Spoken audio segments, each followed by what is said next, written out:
আসসালামু আলাইকুম সম্মানিত দিনী ভাই ও বোন আমার। দেশের এই ক্লান্তি লগ্নে মহান রবের কাছে প্রার্থনা, হে মহান রব্বুল আলামিন, আপনি আমাদের প্রত্যেককেই ভালো রাখুন, সুস্থ রাখুন, হেফাজতে রাখুন। সম্মানিত দিনী ভাই ও বোন আমার, বাংলাদেশকে ভারত প্রচন্ড রকমের ভয় পায়। এই কথাটা শোনার পরে হয়তো আপনি কিছুটা সময়ের জন্য হলেও অবাক হবেন। তবে আমি আপনাকে যেরকম তথ্য এবং প্রমাণ উপস্থাপন করব, এই সমস্ত তথ্য এবং প্রমাণ পাওয়ার পর আপনার এই অবাক হওয়ার বিষয়টা কেটে যাবে। দিচ্ছি, একটু ধৈর্য ধরেন, আমার এই কথাগুলো শোনার একটু চেষ্টা করবেন। সময় না থাকলে এখন স্কিপ করে যেতে পারেন, মাঝখানে শুনবেন, এরপরে আপনি একটা আবুল তাবুল মন্তব্য করে চলে যাবেন। এটা নিঃসন্দেহে মূর্খতা ছাড়া কিছুই নয়। যাই হোক, সম্মানিত দিনী ভাই বোন আমার, আমি ক্লিয়ার করছি। দেখুন, বেশ কিছুদিন আগে আমাদের দেশ থেকে একজন স্বৈরাচারী শাসকের পতন হলো। সেই স্বৈরাচারী শাসককে আশ্রয় কে দিয়েছে? ভারত। সেই ভারত বাংলাদেশকে নিয়ে কিন্তু চক্রান্ত করছে, ষড়যন্ত্র করছে, বিভিন্নভাবে বাংলাদেশকে অস্থিতিশীল করার জন্য কিন্তু চেষ্টা চালাচ্ছিল। এখনো সেই চেষ্টা অব্যাহত রয়েছে। বাংলাদেশের সাধারণ জনগণ থেকে শুরু করে নেতৃত্ব দিয়েছিল ছাত্র জনতা, তারা একত্রিত হয়ে এই সিদ্ধান্তে উপনীত হয়েছিল যে ডক্টর ইউনূসকে এই দেশের অন্তর্বর্তীকালীন সরকার হিসেবে নিযুক্ত করবেন। এই খবর পাওয়ার পর মাথা আরো খারাপ হয়ে গিয়েছিল। কারণ কি কি করতে যাচ্ছে, বাংলাদেশে কি হতে চলেছে। যখন বাংলাদেশকে আরো বেশি অস্থিতিশীল করার জন্য তারা চেষ্টা চালাচ্ছিল, তাদের গণমাধ্যমগুলো সহ ভুয়া ভুয়া নিউজ তার করতেছিল, ঠিক সেই সময় ডক্টর ইউনূস একটা বার্তা প্রেরণ করলো, যদি বাংলাদেশ কোনো কারণে অস্থিতিশীল হয় তাহলে সেভেন সেভেন সিস্টার্স কিন্তু স্থির থাকবে না। এটা একটা অনেক বড় ধরনের কথা, অনেক বড় ধরনের হুমকি। অথচ বাংলাদেশ এমন একটি রাষ্ট্র যেখানে 22টা রাষ্ট্র মিলে ভারত একটি রাষ্ট্রের সমান। কি বুঝতে পারলেন? তাহলে কত ছোট এই রাষ্ট্র। এর পরেও বলছি যে বাংলাদেশকে পার্শ্ববর্তী দেশ ভারত ভয় পায়। তারা অনেকে তো কমেন্টস করে যে ভারত প্রস্তাব করে দিল বাংলাদেশে আসবে না, আরো বিভিন্ন রকম কথাবার্তা। কিন্তু কথা হচ্ছে, আপনি যতই বড় হন না কেন, বাংলাদেশকে কিন্তু আপনারা ভয় পান। এরপরে তারা বিভিন্নভাবে চেষ্টা চালাচ্ছে। তো ডক্টর ইউনূসের এই হুমকি বা বার্তা পাওয়ার পরে তারা কিন্তু সেই গণমাধ্যমটা কিন্তু শুরু করে দিচ্ছে, বাংলাদেশকে নিয়ে ভুয়া নিউজ তারা করবে না। কি হচ্ছে না হচ্ছে যদি এরকম কিছু দেখা যায় অবশ্যই আপনারা কি প্রশাসনকে জানাবেন। বাংলাদেশের পরিস্থিতি নিয়ে অযথা সুযোগ হারাবেন না, চোখে কান দেবেন না, কোনো কিছু কি বুঝতে পারলেন বলেন? সম্মানিত দিনী ভাই বোন আমার, আমি বুঝতে পারলাম না, বাংলাদেশ এত ছোট একটা রাষ্ট্র হওয়ার পরে যেখানে তারা প্রস্তাব করলো নাকি বাংলাদেশে আসবে না, তো সেই রাষ্ট্রকে এত ভয় কেন?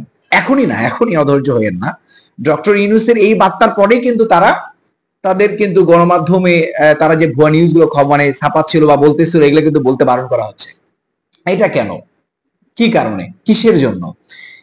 দেখুন, এরপরে বাংলাদেশকে অস্থিতিশীল করার জন্য বা গতিরোধ করার জন্য যেভাবে আগাচ্ছিল, যে উদ্যমে বাংলাদেশ এগিয়ে যাচ্ছিল, ইনশাআল্লাহ ইন ফিউচারে বাংলাদেশ খুব একটা ভালো অবস্থানে গিয়ে পৌঁছাবে ইনশাআল্লাহ। তো এই গতিরোধ মানে যেই গতিতে দৌড়াচ্ছিল বাংলাদেশ, এই গতিটাকে রোধ করার জন্য তারা কিন্তু বন্যার পানি ছেড়ে দিয়েছে। সেটাও একটা মিথ্যাচার। বাংলাদেশের গণমাধ্যম এবং ইভেন তাদের গণমাধ্যমে যখন এটা প্রচার করতেছে যে ত্রিপুরা থেকে যে বাঁধটা ছিল বা সেই বাঁধটা খুলে দেওয়ার কারণে বাংলাদেশে পানি প্রবেশ করেছে, অতঃপর বাংলাদেশে এই কঠিন একটা অবস্থা। কি বুঝতে পারলেন? বাংলাদেশের এই কঠিন অবস্থার জন্য ভারত দায়ী। যখন এই কথাটা বাংলাদেশ গণমাধ্যম, ভারতের গণমাধ্যম, সাধারণ মানুষ, সারা বিশ্ব বুঝতে পারতেছে, তখন সেই সময় এই জিনিসটা আমরা তো বলতেছি রে ভাই যে আপনারা এই কাজটা করছেন, এবং আমরা এটাও জানি যে আমাদের দেশ আপনাদের দেশ আমাদের দেশটার চেয়ে আপনার দেশটা 22 গুণ বড়, অনেক বড়। আমরা সবই কিছু মানে সবকিছু জানি, আপনারা অনেক শক্তি ধরে, এটাও জানি।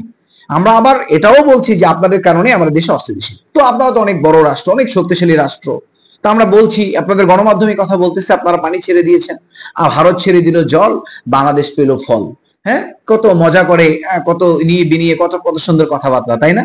আচ্ছা, তো আপনার পানি ছেড়েছেন বা ভারত পানি ছেড়েছে আর বাংলাদেশ ক্ষতির ভিতরে পড়েছে, এটা তো সত্যি, সারা বিশ্ব দেখেছে। কিন্তু কি দরকার ছিল ভারতের হাই কমিশন এসে বাংলাদেশের সরকার, অন্তর্বর্তীকালীন সরকারের সাথে আপনারা বৈঠক করতেছেন, সেখানে বৈঠকে বলতেছেন যে না, ত্রিপুরার কোনো বাঁধ খোলা হয়নি, ভারতে প্রচন্ড রকম ভারী বর্ষণ হচ্ছে, এরপরে সেই পানি উছলে পড়ে আপনার হচ্ছে কি ভারত বাংলাদেশে প্রবেশ করেছে, অতঃপর এই ভয়াবহ পরিস্থিতির সৃষ্টি হয়েছে। এই কথাটা মিথ্যা, এই কথাটা মিথ্যা। আমি কিন্তু গতকালকে ভিডিওতে প্রমাণ করেছি যে কথাটা মিথ্যা। আমার কথা হচ্ছে যে কেন মিথ্যা কথা বলতেছেন? আমরা তো বলেছি যে আপনারা খুলে দিয়েছেন এবং আমাদের দেশটাকে অস্থিতিশীল করার জন্য, গতিরোধ করার জন্য চেষ্টা প্রচেষ্টা ষড়যন্ত্র চালাচ্ছেন। আপনারা মেনে নেন না, কি সমস্যা? আমরা বেশি উতরাউতরি করলে আপনি ওখান থেকে মারা দিবেন, আমরা ছোট একটা দেশ, আমরা শেষ হয়ে যাব। কিন্তু ভয় পাচ্ছেন কেন? আরে কি কারণে ভয় পাচ্ছেন?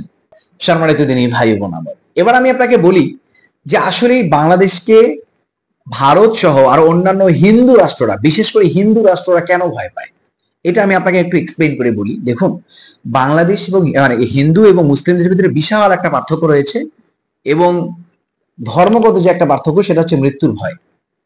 মুসলিমরা কখনো মৃত্যুকে ভয় পায় না, তারা কখনো মৃত্যু নিয়ে উদ্বিগ্ন নয়।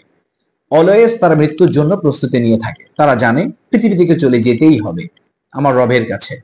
কিন্তু হিন্দুরা এই কথাটা আসলে মেনে নিতে পারে না যে মানে মরতে হবে, মরে যেতে হবে, মৃত্যুর জন্য সামনে যাব। যেমন আমি আপনাকে বলি, এখন যদি জিহাদের ডাক আসে, ছোট ছোট বাচ্চারা চলে যাবে, আরে মা বলবে বাবা যা, তুই যা, শহীদ হ। মানে শহীদের একটা নেশা ভিতরে কাজ করে। আমরা যেন লড়ছি মৃত্যুকে হাতে নিয়ে, যে কখন মৃত্যু হবে জানি না, তবে আমাকে লড়তে হবে, দেশকে বাঁচাতে হবে। এই জন্যই তারা ভয় পায়। তারা কিন্তু মৃত্যুকে ভয় পায়, এই জন্যই দেখা যাচ্ছে কিছু হোক বা না হোক তারা কিন্তু মুভ করবে না। 2001 সালে বাংলাদেশের সাথে মানে ভারতের একটা মানে কি বলে এটাকে, সংঘাত হয়েছিল। এই আপনার বাংলাদেশ ভারতের সীমান্তে আর কি, বাংলাদেশের বিডিআর এবং ভারতের বিএসএফ, এই দুই দলের ভিতরে সংঘর্ষ সৃষ্টি হয়ে গিয়েছিল। প্রায় সেখানে 16 জন ভারতে নিহত হয়েছে, বাংলাদেশের 3 জন মারা গিয়েছে। আপনি একটু গুগল করলেই হয়তো বা দেখতে পারবেন।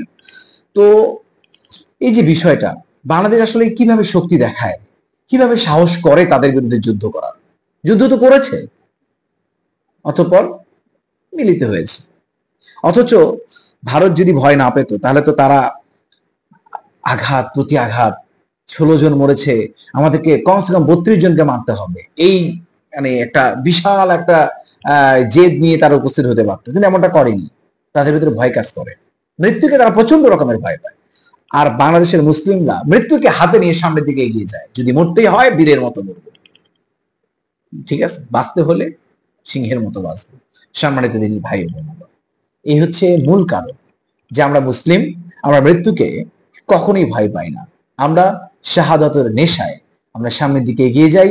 যুদ্ধ আমাদেরকে করতেই হবে, আমাদেরকে বাঁচতেই হবে।